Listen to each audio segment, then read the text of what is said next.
Hi everyone, welcome to the English Vault. Today we follow Tommie Smith, the Olympic champion whose fastest race became only the beginning of his story. His life asks a difficult question.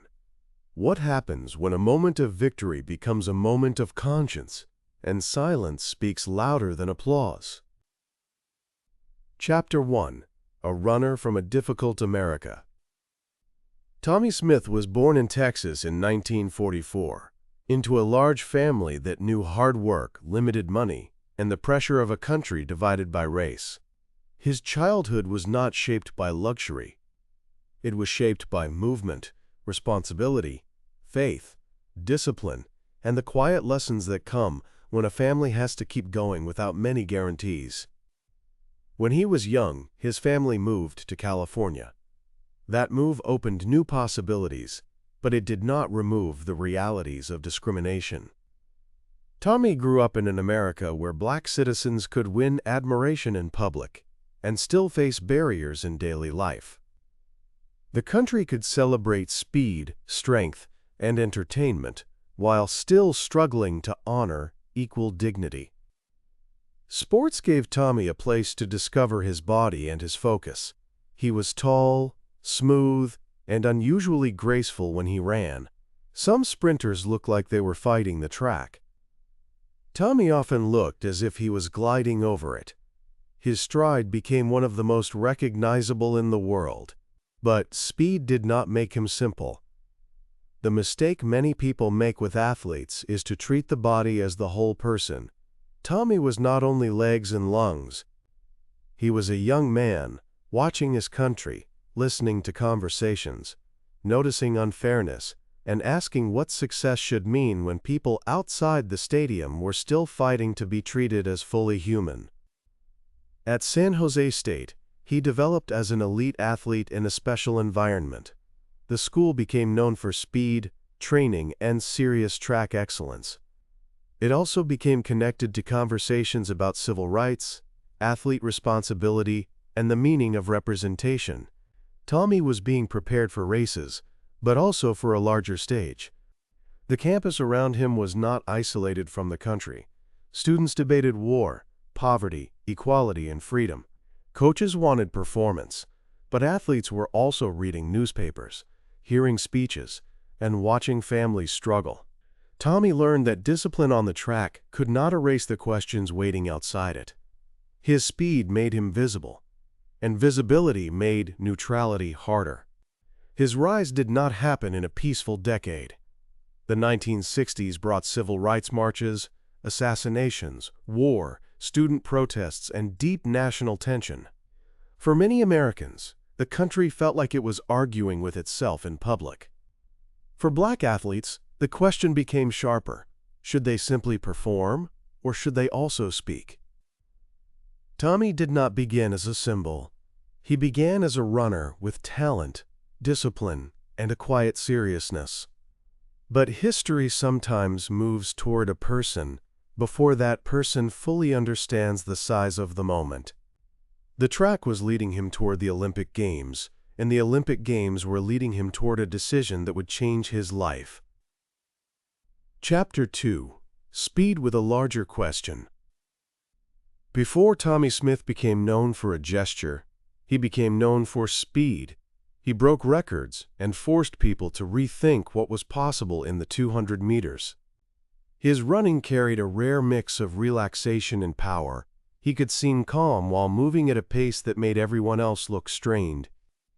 Great sprinting is not only raw force, it is rhythm, patience, body control, and emotional discipline. A sprinter must explode without panic. He must stay loose while every muscle is working. He must keep form when the body wants to tighten. Tommie's greatness came from that combination of physical talent and inner control. That control was visible in his face as much as in his stride. He did not need theatrical energy to look powerful. His calm made the power stronger. The best athletes often create this strange effect. They make extreme effort look simple. Tommie made speed look like a decision that his whole body had already accepted. That inner control mattered beyond sports. By the late 1960s, a group of athletes and activists were discussing the Olympic Project for Human Rights. They wanted the world to notice racial injustice, not only medals. They wanted to connect athletic visibility with human dignity. For some, that idea was inspiring. For others, it was uncomfortable. Tommie had to consider what participation meant. The Olympics are often described as above politics. But athletes do not live above history. They come from neighborhoods, families, schools, and societies. They carry passports, languages, wounds, and hopes. When they stand on a podium, they do not stop being people. This is where Tommie's story becomes more complicated than a simple sports biography. He was preparing to win, but he was also preparing to decide what winning should say. A medal could honor his discipline. But could it also honor people who had no medals, no cameras, and no global applause? The pressure was real. Many people wanted athletes to be grateful, quiet, and entertaining. They wanted the performance without the discomfort. Tommie understood that a public platform can become a cage if the public only allows certain emotions. Joy is welcome. Pride is welcome. But pain, protest, and moral demand can be treated as unacceptable. Still, he kept training. The body cannot wait for history to become simple. He had races to run, starts to practice, curves to master, and habits to refine. His preparation held two worlds at once, the private repetition of an athlete and the public weight of a man living through a national crisis. By the time he reached Mexico City in 1968, he was not only one of the fastest men alive. He was a person carrying a question into the stadium. If I win, what will I do with the world looking at me? Chapter 3. Mexico City and the Moment Before. The 1968 Olympics in Mexico City took place in a tense global atmosphere. Around the world, people were questioning power, war, race, poverty, and the promises of modern nations. The Olympic Stadium was beautiful, but it could not separate itself from the rest of the world. For Tommie Smith, the 200-meter final was the athletic moment he had trained for. The race required technical precision. The curve had to be controlled. The transition into the straight had to be strong. The final meters had to hold speed while the body entered pain. In sprinting, victory can depend on a fraction of a second and years of preparation. When the race began, Tommie ran with extraordinary power. Coming around the curve, he was in the fight. Then he opened his stride. In the final straight, he moved away with stunning authority. He crossed the line first and set a world record. John Carlos, his American teammate, won bronze. Peter Norman of Australia won silver. For a normal sports story, this would be the peak. A young man rises from humble beginnings, trains hard, wins Olympic gold, and hears the crowd recognize his greatness. That story is true, but it is incomplete. Tommie had won the race. Now another decision waited. This is what makes the Mexico City story so unforgettable. The athletic achievement was not small. A world record in an Olympic final is one of the rarest things in sport. Yet the race became the doorway to an even larger question. Tommie had reached the top of the podium, and from that height he could see people who were still being pushed down. The medal ceremony was not simply a ceremony. It was a stage with symbols, flags, anthem, cameras, national pride, and millions of viewers. Many athletes dream of standing there. Tommie had earned that dream, but he also knew that standing there without conscience would feel unfinished. Together with John Carlos, he prepared a silent statement. The black gloves, the bowed heads, the raised fists, the black socks without shoes, and other symbols were intended to point toward black poverty, racial injustice, and human rights. Peter Norman, the silver medalist, supported them by wearing a human rights badge. That detail matters. The image often focuses on two raised fists, but the full moment included 3 athletes on the podium, each making a choice. Norman's support showed that conscience can cross national lines. The podium became not only a place of competition, but a place of witness. Before the anthem began, Tommie was standing between triumph and consequence. A medal was around his neck. The world was watching. In that small space between action and reaction, he had to trust that a silent gesture could carry the truth he wanted to honor. Chapter 4: The Silent Gesture. When the anthem played, Tommie Smith and John Carlos bowed their heads and raised gloved fists. They did not shout. They did not attack anyone. They stood still. Their silence became the message. In a stadium built for spectacle, stillness became unforgettable. The image traveled around the world.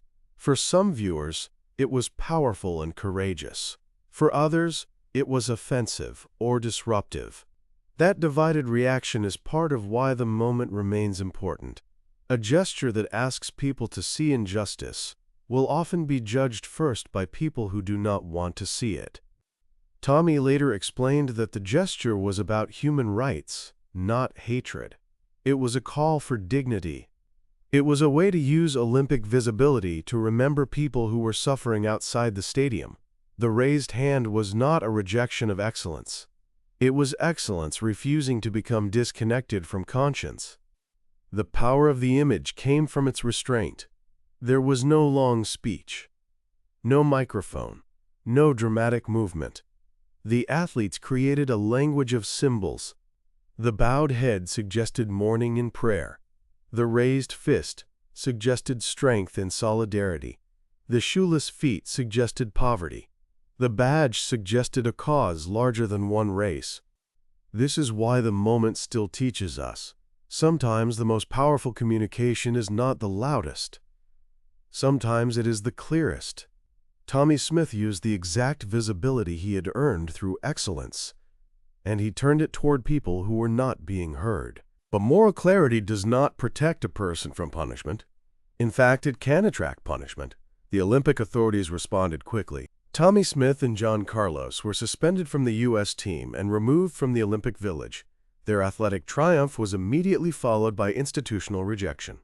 Many people who had cheered speed could not accept conscience. Newspapers criticized them. Officials condemned them. Some fans turned away. The same society that enjoyed their performance now debated whether they had the right to express the pain and hope behind that performance. In that moment, Tommie learned one of the hardest truths about public courage. People may celebrate you when your gifts entertain them, then reject you when your values inconvenience them. The medal ceremony lasted only minutes, but the consequences would last for years. Chapter 5: The Cost of Being Seen. After Mexico City, Tommie Smith returned home as both an Olympic champion and a controversial figure. The gold medal did not bring the easy life many people imagine. Instead, he faced criticism, threats, professional difficulty, and emotional strain. His victory had opened doors in history, but it also closed doors in ordinary life. This is the part of the story that can be missed when an image becomes famous.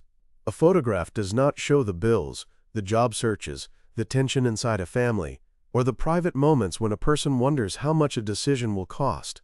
The world remembers the raised hand. Tommie had to live the days after it. That difference between symbol and daily life is important. A symbol can be printed on a poster and admired from a safe distance. A life has to continue in kitchens, offices, classrooms, and quiet rooms where nobody is applauding. Tommie had to carry the meaning of the gesture when the world was no longer looking with curiosity, but with judgment. He was not alone in paying a price. John Carlos also faced serious consequences.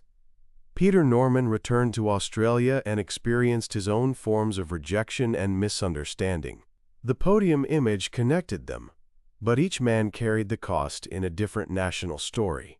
For Tommie, the challenge was not only external. He had to hold on to the meaning of his action while hearing people distort it. When a public gesture becomes controversial, others try to rename it. They call courage disrespect. They call dignity anger. They call a demand for humanity a threat. Tommie had to keep remembering what he actually meant. That required endurance. Athletic endurance is visible. Moral endurance is often hidden. A runner can show the world his speed in 20 seconds, but living with consequences takes years. It requires patience when recognition is delayed, strength when people misunderstand you, and humility when the public story becomes larger than your private self. He continued to work, teach, coach, and speak. He built a life beyond the podium, even when the podium followed him everywhere. He had to be more than one image, while also protecting the truth of that image. That balance is difficult. Fame can trap a person in a single frame, even when the person keeps growing. The cost did not erase the meaning. If anything, the cost revealed it. A gesture that costs nothing may be only performance. A gesture that changes your life carries another kind of weight. Tommie's raised hand became powerful because he did not raise it from a safe distance. He raised it from the center of his own future. Chapter 6: Life After the Podium. As years passed, public understanding began to change. The image that many people had condemned became one of the most important symbols in sports history. New generations looked at it and saw courage. Universities, museums, documentaries, and civil rights conversations began to treat the moment with the seriousness it deserved. This change did not happen overnight. Society often needs time to understand the people it punished too quickly. A moral act can be rejected in its own moment, then honored later when the world has caught up. That delayed recognition can be meaningful, but it does not erase the years of difficulty. Tommie Smith became a teacher of memory. He explained the gesture, corrected false versions of the story, and reminded people that the podium was about human rights. He showed that the responsibility of a witness does not end when the cameras turn away. Sometimes a person has to keep explaining the truth for decades. This kind of teaching requires patience. People may approach with admiration, suspicion, or only a shallow idea of the image. Each time, the story has to be returned to its human center. Tommie was not only defending himself, he was defending the meaning of the people and conditions that the gesture was meant to honor. He also remained connected to athletics. His identity did not end with protest. He was still a runner, a coach, a competitor, and a man who understood the discipline of sport. This matters because the gesture did not replace his athletic greatness. It grew from it. Without the race, there would have been no podium. Without the podium, the statement would not have traveled the same way. Over time, more athletes began to discuss social issues in public. Some were praised, some were criticized. The debate continued because sports remain one of the places where society argues about identity, patriotism, fairness, and voice. Tommie Smith's story became part of that larger conversation.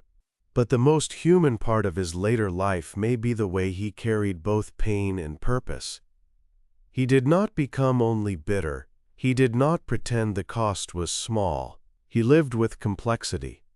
He could know that the gesture was right and still acknowledge that it hurt.